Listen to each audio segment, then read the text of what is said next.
8h16, bienvenue à tous. Laurence Ferrari, vous interrogez ce matin le professeur Didier Raoult. Bonjour, professeur Didier Raoult. Bonjour. Merci de nous recevoir ici à l'IHU de Marseille. On va parler dans un instant de votre situation personnelle, car visiblement certains de vos confrères sont pressés de vous voir partir, de quitter la tête de l'IHU. On va voir si vous êtes prêt à prendre votre retraite ou pas.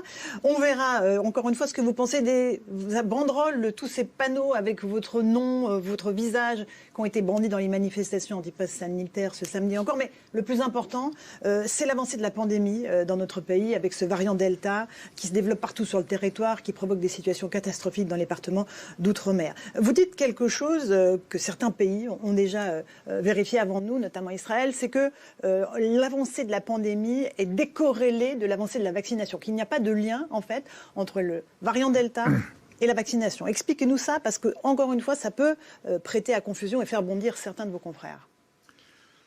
Je pense qu'il faut remonter. On avait eu cette conversation à peu près à 1 an de ça, pour essayer de comprendre. Et pour essayer de mettre les choses en perspective. Nous avions fait face à une première épidémie qui avait une courbe d'épidémie tout à fait banale, en cloche, comme on en voit dans la plupart des infections saisonnières. Et puis, il y avait à l'époque un débat sur est-ce que nous allons avoir un rebond de cette épidémie, sur lequel j'étais extrêmement sceptique parce que je ne... Mais vous n'y croyez pas, je me rappelle, vous me l'avez dit. Ça n'existe pas. Mais il faut quelques mois pour que ça se passe. Mais vous vous êtes trompé? Vous pensez que vous vous êtes trompé? Et c'est moi, pas du tout. Ce qui s'est passé, et d'ailleurs, je ne croyais pas du tout, ça ne me gêne pas de me tromper, honnêtement, je m'en fiche. Heureusement, je ne me trompe pas tout le temps, donc ça va. Ce qui s'est passé, au moment du mois de juillet, je commençais à être en vacances. J'étais sur mon bateau, mais je regardais tous les jours l'évolution des cas. Donc j'ai vu remonter. Je suis revenu. Et mon hypothèse immédiate, ça a été, c'est pas le même nouveau virus, c'est une nouvelle épidémie. Et effectivement, c'était le premier variant. À l'époque, personne au monde ne parlait de variant. D'accord ? Donc, avant qu'on arrive à parler de variant, il a fallu attendre de septembre. Nous, on l'a publié en septembre, ça. Il a fallu attendre novembre. C'est-à-dire, il a fallu attendre que les gens se rendent compte, et que ce soit les Anglais qui le disent, parce qu'ils avaient des masses de séquences. Et nous, on a commencé à séquencer. Et on a vu, je suis très content, parce que ça vient de sortir, il y a 2 grands papiers qui sont sortis dans Nature le 29 juillet, dont un avec quelqu'un de notre équipe, qui montre qu'en réalité, ce sont des épidémies successives, et que ceux qui ont vécu ces épidémies successives, c'est ceux qui ont les frontières ouvertes. Et donc, nous, à Marseille, on est extrêmement bien placés pour les déplacements. Donc, la deuxième épidémie venait d'Afrique. Et puis, il en est arrivé une troisième, qu'on appelait le Marseille 2, qui venait d'Espagne. Il y a un papier dans Nature qui trace très très bien toute l'histoire de ce qui s'est passé en Espagne. Celle qui est venue après, qu'on a appelée le Marseille 4, venait des élevages de Loire, d'Eure-et-Loire, français. C'est celle-là qui nous a fourni cette épidémie européenne absolument considérable. Et puis ensuite est venu... C'est pas le variant anglais. Ensuite est venu le variant anglais, mais le Marseille 4 a tué plus que le variant anglais. C'est celui qui s'est diffusé dans toute l'Europe. Énorme, c'est énorme. La presse n'en parle pas beaucoup, mais c'est comme ça. On savait depuis juin qu'il y avait des épidémies dans les élevages de Loire. Il y a des élevages de Loire absolument considérables en Europe. Le Danemark a tué 17 millions de Loirs à partir d'octobre.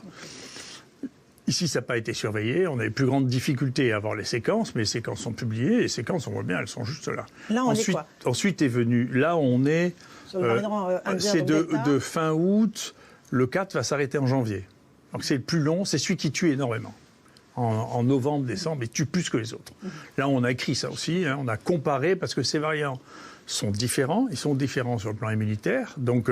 Bien entendu, il peut toujours y avoir des échappements vaccinaux, en particulier s'ils ont des mutations sur la protéine qui sert à faire le vaccin. Et d'autre part, ils sont de contagiosité et de sévérité différentes. Et là, aujourd'hui, on est donc dans ce variant Delta qui se répand sur l'ensemble du territoire. Est-ce que la vaccination, encore une fois, va permettre d'endiguer l'augmentation des cas de variant Delta ?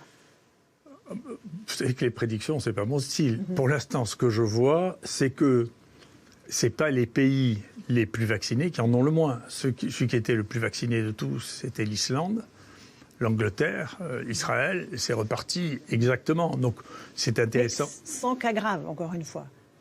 Il y a beaucoup moins de cas graves dans les hôpitaux.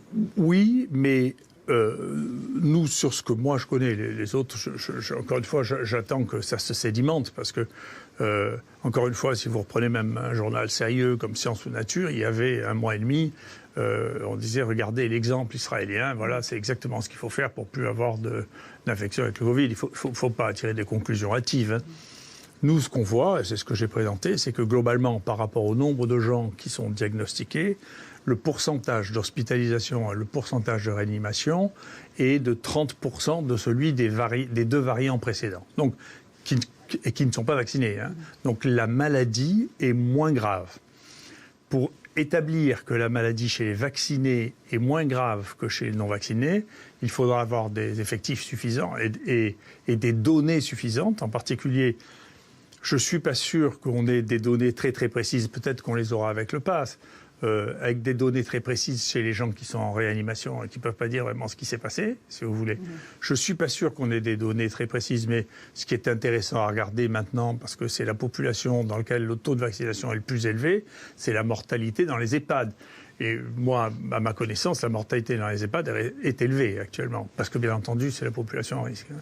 Population qu'il faut peut-être vacciner une 3e fois. Est-ce qu'il faut envisager une 3e dose pour ces personnes vulnérables ? Vous savez, dans les grandes stratégies de vaccination, il y a 2 grandes stratégies de vaccination, les stratégies d'encerclement et les stratégies de généralisation.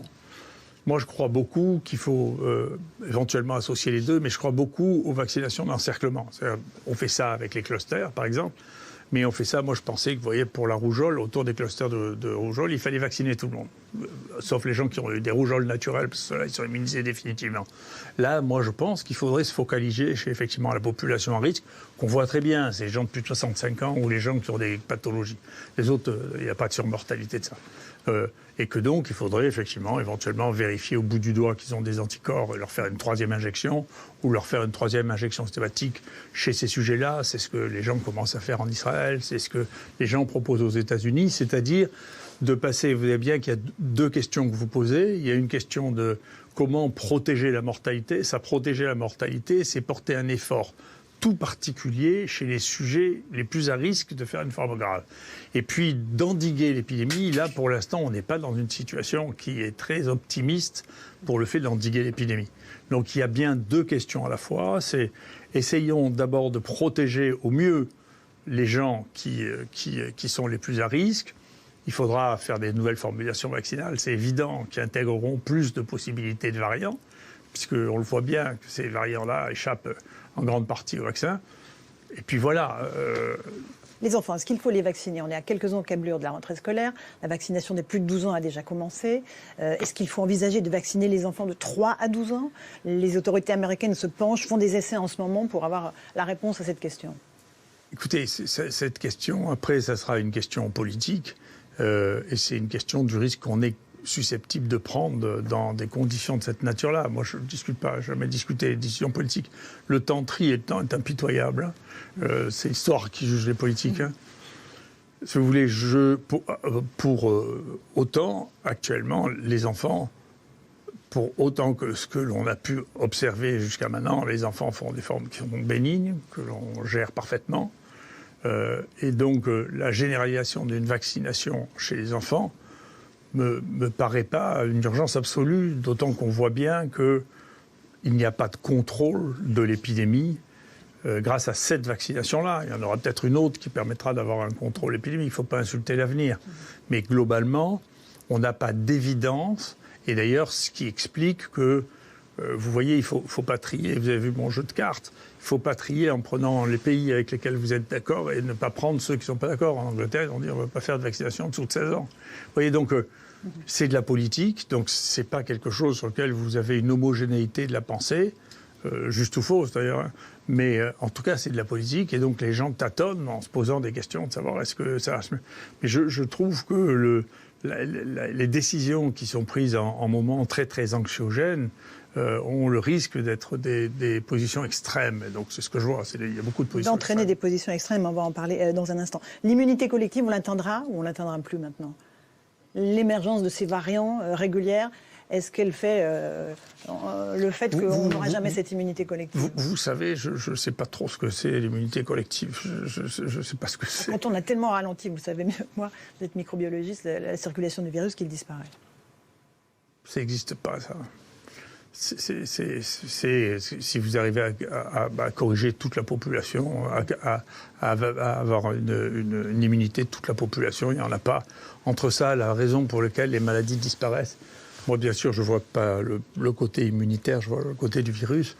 Les virus, on travaille là-dessus, c'est un point intéressant.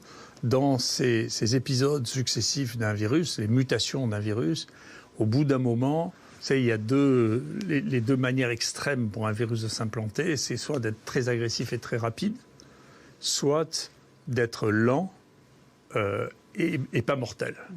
Et dans la plupart des cas, vous voyez la grippe par exemple, vous voyez la première du XXe siècle est incroyablement rapide et mortelle, et cette forme-là disparaît, et petit à petit s'implantent des formes de grippe qui sont beaucoup plus banales, beaucoup plus communes, il y a des formes asymptomatiques qu'on ne connaissait pas. C'est ce qui pourrait arriver avec le Covid-19. On pourrait arriver dans 2, 3 ans, 4 ans. Peut-être plutôt que ça, parce que, encore une fois, si on arrive à avoir les données telles que, si elles se confirment telles qu'on les voit, on voit que déjà le variant indien, contrairement à ce qui a été dit, est plutôt moins grave, si vous voulez, déjà, que ne l'était le variant anglais, qui lui-même, nous ici, moi je ne parle pas des autres, et nous, c'est des vraies données qu'on observe, était déjà moins grave que celui qu'on avait, qui était Made in France, là, le Marseille 4.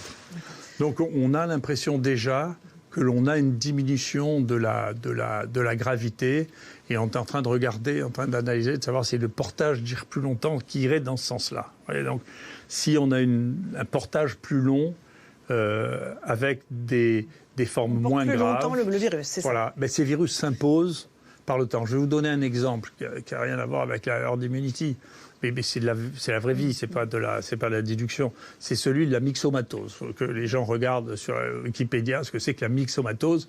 C'est un truc qui tuait 100% des lapins. Et donc on ne savait pas, ça avait été importé parce qu'il y avait trop de lapins en Australie, donc ça a commencé à exterminer tous les lapins.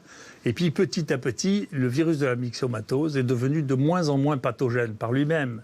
D'accord ? C'est-à-dire que l'équilibre, les virus mutent, bien entendu, changent, et ce qui est sélectionné ou ce qui persiste sont ceux qui ont le plus de chances de continuer à se développer. Si vous tuez tout votre réservoir, vous disparaissez.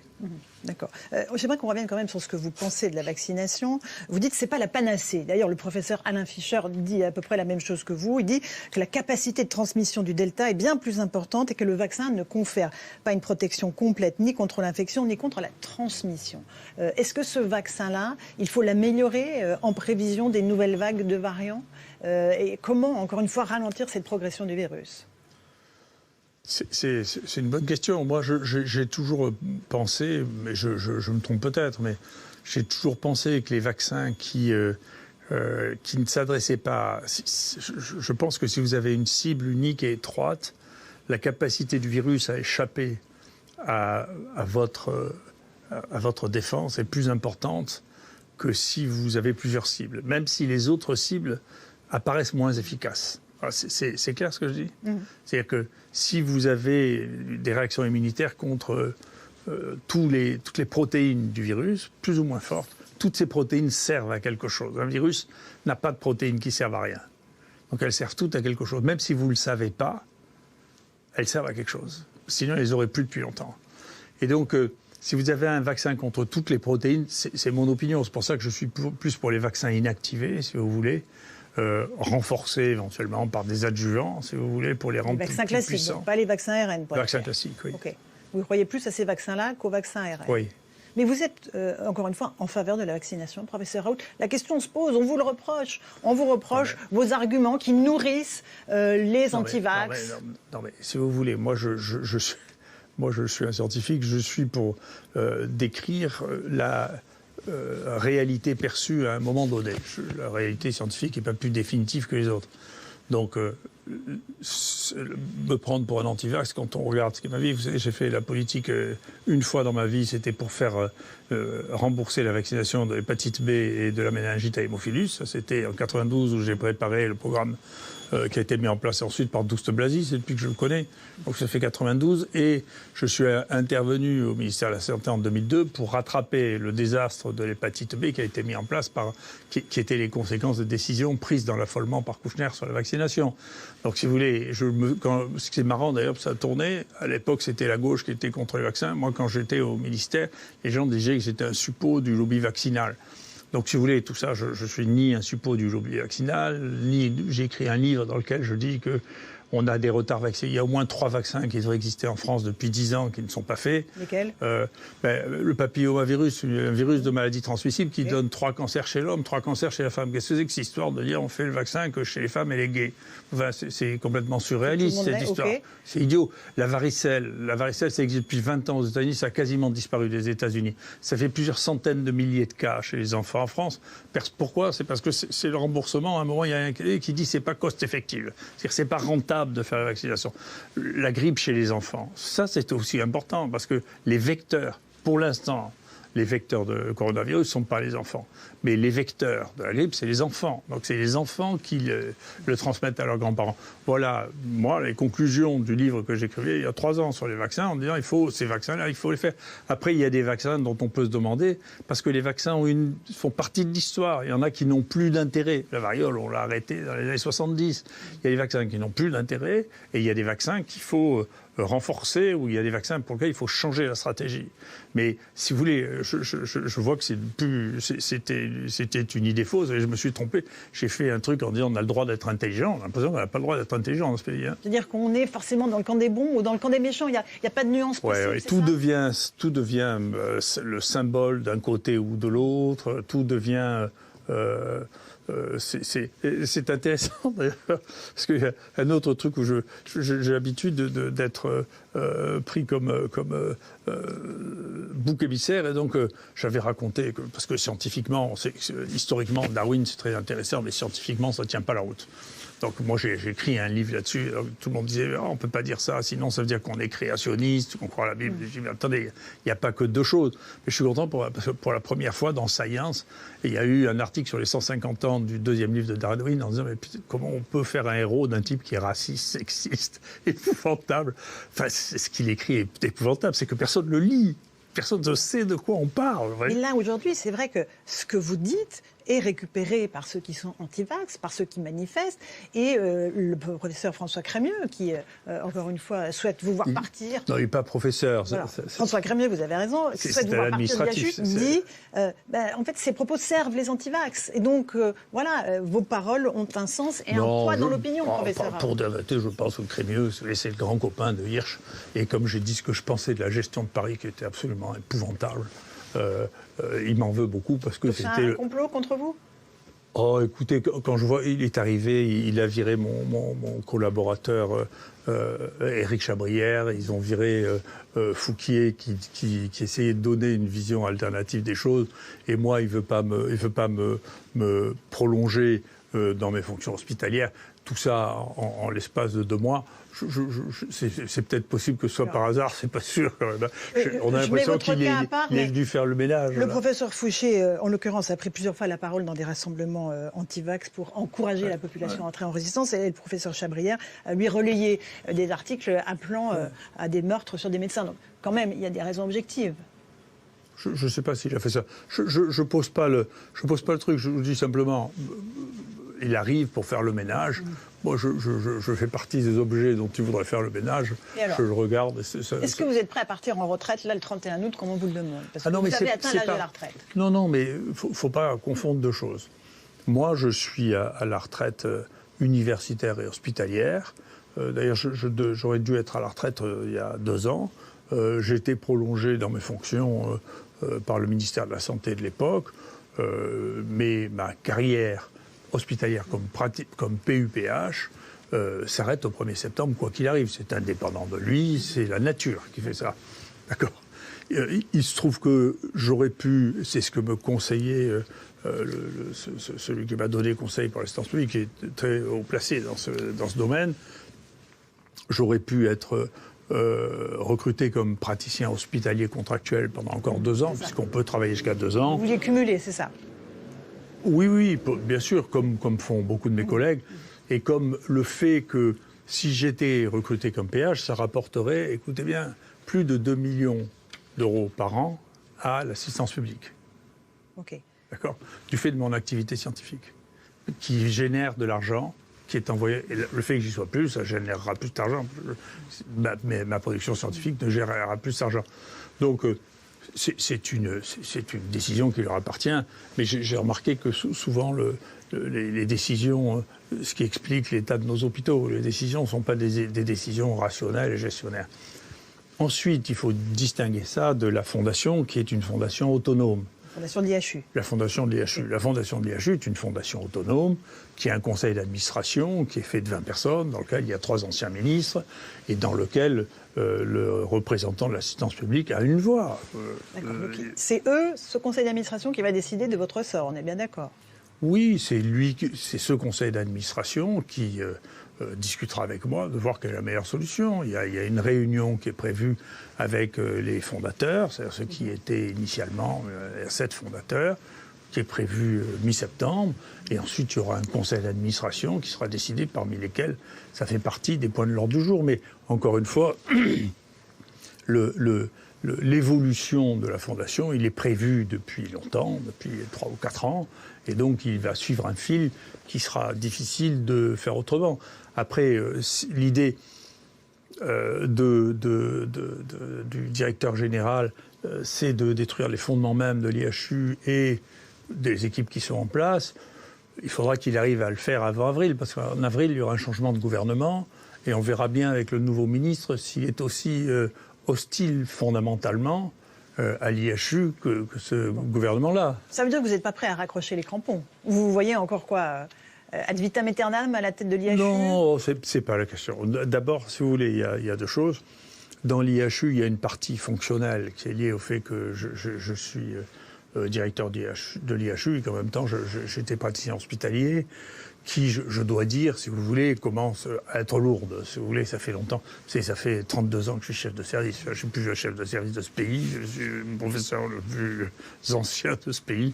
Ça fait un moment que ça dure, quand même. Donc, en plus de ça, j'ai le sentiment d'avoir réalisé ce que je devais faire. Donc, l'activité au quotidien, c'est là tous les matins à 8h du matin pour faire un staff, pour organiser les choses, pour voir s'il faut une infirmière de plus. Je reconnais que cette activité-là est une activité qui me pèse maintenant. Hein. Donc vous êtes prêt à partir, mais quand vous l'aurez décidé, c'est ça? C'est pas la question. Encore une fois, la question, c'est de savoir, c'est de clarifier avec les gens du conseil d'administration. Parce que bien sûr, certains m'ont appelé, certains m'ont demandé comment vous avez leur voient les soutien, choses. Globalement? Du conseil d'administration, je crois. Après, il y a un vote. On votera. Mais enfin, c'est pas un vote.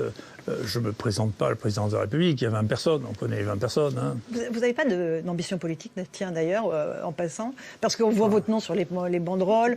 Non, je l'ai dit, tiens, je le répète. Non, je ne saurais pas le faire parce que ce n'est pas des décisions qui sont guidées par la rationalité, si vous voulez, ou par la compréhension des phénomènes, mais il s'agit de manager, les angoisses, 2, vous voyez bien, leur réélection, 3.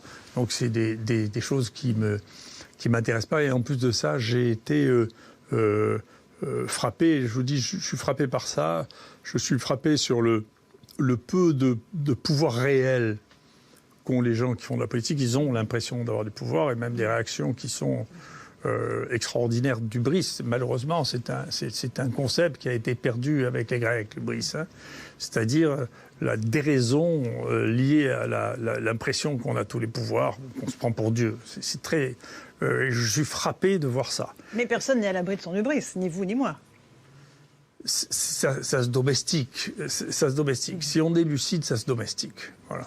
Encore un mot de ces manifestations contre le pass sanitaire, qui vous prennent comme emblème, hein, c'est très clair. Il y a certains politiques qui vous soutiennent, qui disent « touchez pas à Raoult ». Comment vous prenez ça? Vous les prenez, ces soutiens politiques, ou ils vous dérangent? Non, mais si vous voulez, j'avais un homme que j'aimais beaucoup, qui s'appelait M. Grenelle, qui était le doyen de la faculté de médecine, qui m'a embranché dans ces histoires technico-administratives, qui me disait, je suis d'accord avec lui, tu sais, je préfère les compliments au coup de pied aux fesses. Je suis assez d'accord. Donc vous prenez tous les soutiens d'où qu'ils Écoutez, viennent. les gens qui m'aiment bien, les gens qui me soutiennent, les gens qui disent que je suis un type bien, je leur suis plutôt reconnaissant que ceux qui disent que je suis un fou, que je suis un imbécile ou que je suis un salopard. Enfin, je suis un humain normal. Je pense que vous êtes pareil. Absolument. Donc, Mais il y a une violence des attaques contre vous qui est quand même assez forte. Je pense à un tweet de Jean-Marc Dumontet, qui est un grand producteur de théâtre, qui dit que vous avez décrédibilisé la recherche avec des études bidons, déshonoré la parole scientifique avec des déclarations à l'emporte-pièce, un égo monstrueux qui a piétiné le chercheur renommé qu'il fut. Comment vous réagissez face à ça ? Ouais, vous savez, d'abord, je ne sais pas qui c'est, et moi, je me garderais bien de donner mon opinion sur ce qu'il fait dans le théâtre, j'en sais rien. Je vais vous dire une chose, vous savez, tous ces gens trouvent l'occasion, en plus la presse donne l'occasion assez facilement à gens qui ont envie de dire des horreurs sur moi, de leur dire quelle que soit leur capacité à parler de choses. Au contraire, je l'ai dit et je l'ai répété, vous ne pouvez pas, ce qui se passe actuellement et qui est ennuyeux, c'est que la population n'avait déjà pas confiance dans les politiques. Elle n'avait pas, je vous prie de m'excuser, c'est pas ad hoc, c'est en général. Elle n'avait pas beaucoup de confiance dans la presse. Mais elle avait une illusion, si vous voulez, sur la science qu'elle perd. Et donc, moi, je pense, je dis, je ne fais jamais de grandes déclarations à la porte-pièce. J'ai passé mon temps à montrer des données qui sont les nôtres, qui sont celles que j'ai vues. Je ne commande pas les données des autres dont je ne sais pas ce qu'elles veulent dire et qui sont contredites. Le problème, c'est que beaucoup de gens n'ont pas de mémoire et ne se remettent pas en perspective tout ce qui a été dit. Vous savez, quand on a expliqué que le problème, c'est les variants, si les gens avaient écouté, ils se seraient dit, mais attendez, quel est le problème ? Moi, je peux vous dire, tous les nouveaux variants ont tous été importés en France. Tous, à part celui qu'on a généré par les visons. Ça, c'était de la science. La science s'occupait des visons, même maintenant. C'est-à-dire de faire une veille efficace, éventuellement de supprimer les élevages de visons comme l'a fait la Hollande ou comme l'a fait le Danemark dans leur totalité tant que le problème n'est pas réglé. Ça, c'est de la science, vous voulez. C'est pas de la fantaisie. Mais ça, j'attends que l'on dise, écoutez, voilà, les sources en réalité des variants, c'est les élevages d'un côté. De l'autre côté, c'est les importations par les voyages. Et nous, on suit pratiquement toutes les entrées. Ici, on a suivi le variant indien. C'est des marins indiens, quand on a ouvert les frontières, qui sont venus par avion ici, qui sont venus d'ici et des Maldives. Le 1, on l'a vu, il est venu du Maghreb. Le Yucca, on sait très bien comment il est rentré en France. Ce qu'on constate aujourd'hui, professeur, c'est qu'il y a une vraie fracture dans la population sur la question du pass sanitaire, notamment. Il y a ces manifestations. Est-ce qu'elles vont durer, pas durer ? Est-ce qu'elles vont se fournir à la rentrée ? Ça dit quoi de l'état de notre société ? Ça dit qu'il y a effectivement une forte suspicion par rapport à tout discours officiel, qu'il soit politique, médiatique ou scientifique. Aujourd'hui, on en est à ce point-là. Non, mais si vous voulez, il se passe des choses dans cette crise qui différencie effectivement la manière dont on l'aperçoit depuis le départ. La dramatisation immédiate, gigantesque de cette crise amène à ce que des approches qui étaient des approches qui avaient été sédimentées par le temps sont remises en cause brutalement. Je vous donne deux exemples. La liberté, l'obligation de soins. Le premier truc que j'ai appris en médecine légale, c'est l'obligation. Voilà. L'obligation de soins, c'est une obligation. Parce qu'il a été question d'un pass sanitaire pour les malades dans les hôpitaux, pour les soins non urgents, c'est ça ? Alors, d'une part et d'autre part, on a dit aux médecins, ne soignez pas les malades, quand même. Donc, avec l'accord du Conseil de l'Ordre. Enfin, c'est inouï, ça. On a dit, ne soignez pas les malades. Donc, et maintenant, on dit, ne soignez pas les gens qui n'ont pas de passe sanitaire. Donc nous, contre le serment d'Hippocrate, et vous l'avez signifié. Oui, et puis nous on ne peut pas le faire, parce que les gens ils viennent pour savoir s'ils sont malades. Alors, on ne va pas interdire ceux qui n'ont pas de passe sanitaire de savoir s'ils sont malades. Donc, si vous voulez, tout ça, c'est des décisions à l'emporte-pièce qui sont trop violentes. C'est un leurre, ce passe sanitaire ? Je ne sais pas si c'est un leurre. Ce que je crois, en tout cas, c'est que la brutalité... Ici, on le vit dans l'hôpital, ce qui est une autre des raisons de tension avec le directeur de l'hôpital, c'est qu'il n'est pas content parce que le personnel à Marseille, le personnel de soins est moins vacciné, et qu'ils se sont donné une obligation dont je ne sais pas s'ils sont capables de la réaliser, c'est-à-dire qu'ils auront 100% du personnel de soins qui sera vacciné, sinon ils refusent de les payer, ils refusent de les faire venir. Mais si vous avez 10% des gens qui ne sont plus là, comment on fait tourner les hôpitaux ? Donc vous voyez, c'est il faut faire attention, c'est des décisions. Moi, je crois plus à la conviction, si vous voulez, qu'à l'obligation brutale. Ce qui fait naître les antivax, ce qui a fait naître les antivax partout dans le monde, c'est les erreurs politiques. C'est ça. Il y a toujours eu des gens qui étaient un peu contre les vaccinations, mais c'était marginal. Donc ça a été la rougeole, c'est vraiment la faute du Lancet, c'est un autre Lancet Gate. Ça a été la vaccination contre l'hépatite B, ça c'est vraiment Kouchner qui a fait ça. C'est comme ça. Okay. Si on force les gens, plus on les force, plus ils se méfient et plus ils se demandent ce qui se passe. Donc moi, je crois qu'il faut essayer de convaincre les gens. C'est ce que je crois.